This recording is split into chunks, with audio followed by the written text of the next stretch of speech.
Mask mandates are now officially a thing of the past, but two Southeast Texas restaurants tell me safety will still be on the menu for them. Up next, a look at how folks are handling the lifted mandate. My wife and I have both been vaccinated, but we still feel like it's important to follow the protocols. Rollback reaction, what Southeast Texans are telling us tonight about the first day without a mask mandate. Giving back. Healthcare workers who do so much for others are on the receiving end. The big thank you at a large vaccine hub. Strong and gusty winds and temperatures nearing 80.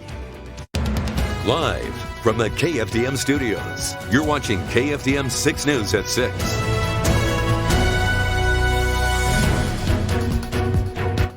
Good evening, everyone. Thank you for watching 6 News at 6. I'm Aaron Drawhorn. And I'm Tiffany Murphy. Happening right now, we as a state are entering hour 18 without a mask mandate that had been in place for months. Also tonight, businesses allowed to operate at full capacity. And at this hour, the big question, how many of us will continue to mask up? KFDM's Paige Hubbard standing by live from outside Madison's on Dowlen Road. And Paige, you've been surveying the scene at a couple of restaurants now. Yeah, that's right, Aaron. Despite the rollback on that mask mandate, a lot of folks I saw out and about today still were having their mask on. Others opted not to wear one, but the GM here at Madison's tell me he's not quite pulling the plug on his staff wearing masks. And as for their customers, he's letting them decide what's best for them.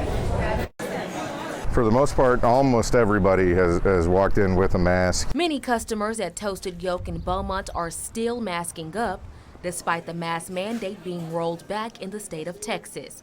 The owner of the Beaumont Eatery says now it's up to individuals to choose what's best for them. We're going to still wear ours just to make sure we're taking care of our guests and to make sure everyone is, we're taking every precaution for safety. But customers who dine at Toasted Yolk will have the option to opt out of wearing a mask. Over at Madison's on Dowlen, the restaurant is having a Welcome Back Texas party to welcome the lifted mandate, but the GM says safety is still on the menu. We're happy to be 100%. As far as the mask goes, our staff is going to be wearing them tableside and when interacting with customers. As far as customers goes, everybody's an adult. They've had a year to see the same data that we have, and they need to make the decisions that they feel are going to keep them safe. One thing Valvano won't miss is the backlash of enforcing the mask order. We'll say that is a little bit of a stress relief for us. Being the ones who have to be in the front line and tell people to put on a mask. It's not a great interaction. Southeast Texans shared their take on the first day of mask no longer being required. Well, I'm glad we're opening up a little bit, but I'm still kind of cautious about it. I think they're going a little too fast, too far too fast. I feel like if people do want to still wear masks, they should still wear masks, but I don't feel the need to wear a mask, just myself personally.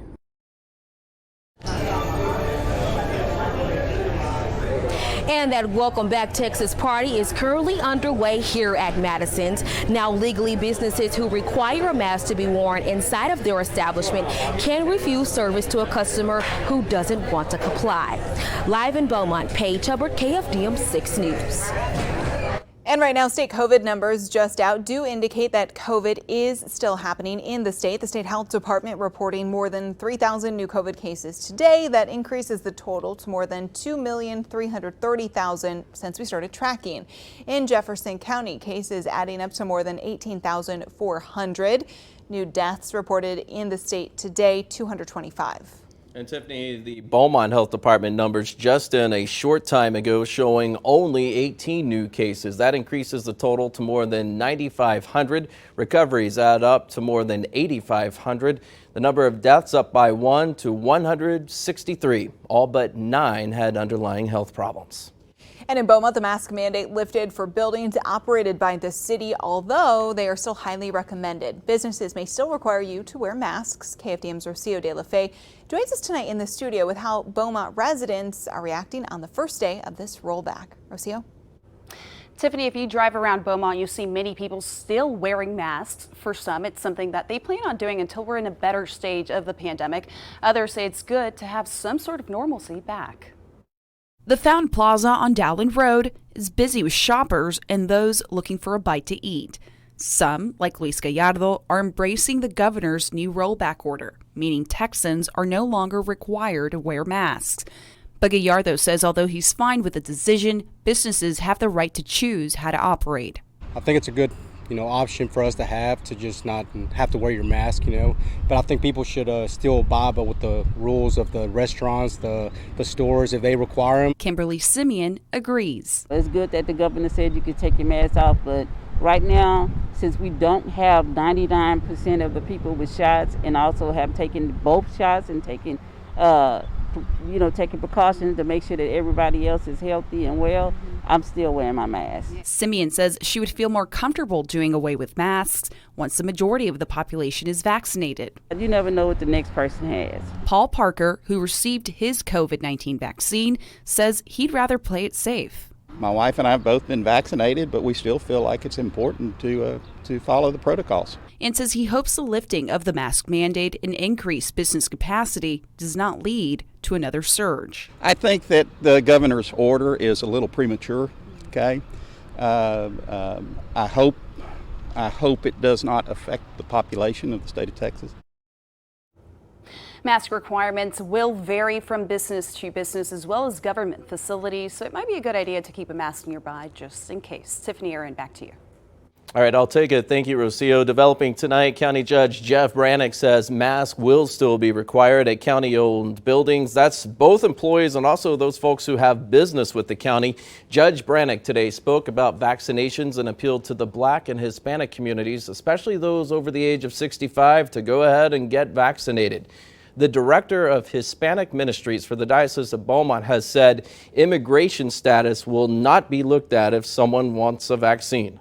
African American and Hispanic vaccinations are under the percentage that they should be given our percentages within the county.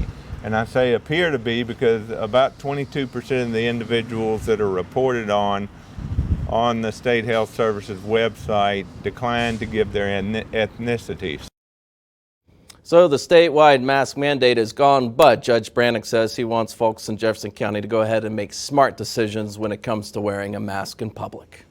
Nurses who give hundreds of COVID vaccinations every day on the receiving end of a big thank you today. Members of God First Missionary Baptist Church, along with the Port Arthur Rotary Club, delivering a tray of sandwiches and all sorts of snacks to healthcare workers at the Bob Bauer Civic Center. For different donations like this, for just the acts of kindness and the love that our community has shown to us, sometimes thank you just does not even seem like it's enough, but we are truly grateful. And good news, this is not the first time volunteers have delivered food and thank yous to healthcare workers at the Civic Center. And the weather certainly makes it a bit easier for people who want to wait in line for a vaccine. Absolutely, another nice day outside. A little windy though. Greg Bostwick joins us now. Storms on the way. That time of year, isn't it, when we start moving into severe weather season, and we may see some pretty big storms in Texas coming up by Sunday evening. Overcast up at Lumberton, Altus Lumberton Hospital, sponsored also by Do Good. Boy, was it a windy day. Both hands on the steering wheel today. 35-mile-per-hour wind gusts at Baptist Hospital on College. It's 70 right now in the Market Basket Weather Net, and their high was 75. But the winds have diminished a good bit this evening. A lot of clouds showing up. There are a few light showers, a few sprinkles now occurring across portions of the lakes. And pollen count, the wind's stirring things up a little bit now, so grass pollen's high as well as tree pollen. And speaking of the wind, it'll be very gusty along the coast as well. Water temperature at 60 degrees. We'll talk about that storm threat coming up this weekend in a few minutes. Thank you, Greg. A shopping spree topped off by a nice seafood meal. Not bad at all. This duo paid the bills. Problem is, Beaumont police say the plastic they used was stolen out of someone else's car. They hit the target the night of January 13th, according to the timestamp on that surveillance. Change of clothes another time with the stolen credit card, and the woman not properly wearing her mask at the Pappadeaux, giving us a better glimpse at her face. Crime Stoppers fishing for info on this one. If you know these people and are hungry for some cash, you can call 833-TIPS. Work on the Tyler County Courthouse is progressing day by day. The construction and renovation work continues in the Landmark in Woodville. This building goes back to 1891, the third courthouse to sit on the historic square. As the weather warms up, new wood framework and painting from walls to window trim all getting into full swing as spring gets closer. This story comes to us through our media partnership with TylerCountyTexasToday.com. 1 year ago tonight, North Texas saw its first COVID-19 case. It would be the start of a year that turned many lives upside down. In this report, we hear from a survivor. Well, I do remember hearing about COVID, and I couldn't imagine that it would come to me or come to us. The Reverend Robert Pace would soon learn just how wrong he was.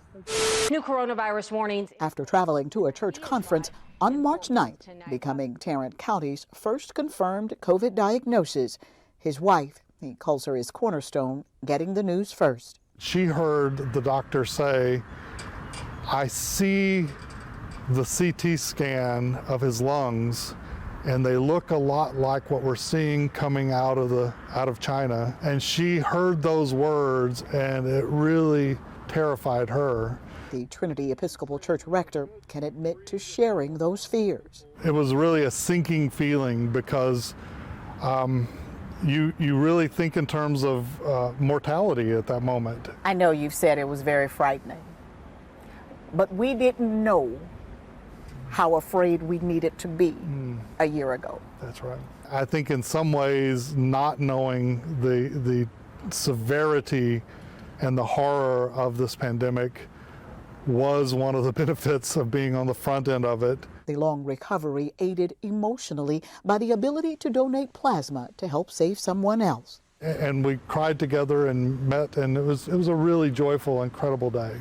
In this year that there weren't a lot of joyful times in that time, and to be able to do that was a powerful memory. The rector says his unintended COVID journey has made him more introspective, resilient, and grateful. I don't take nearly as many things for granted as I did before. I pay more attention to the things that I love, and I watch very carefully and hold them tight.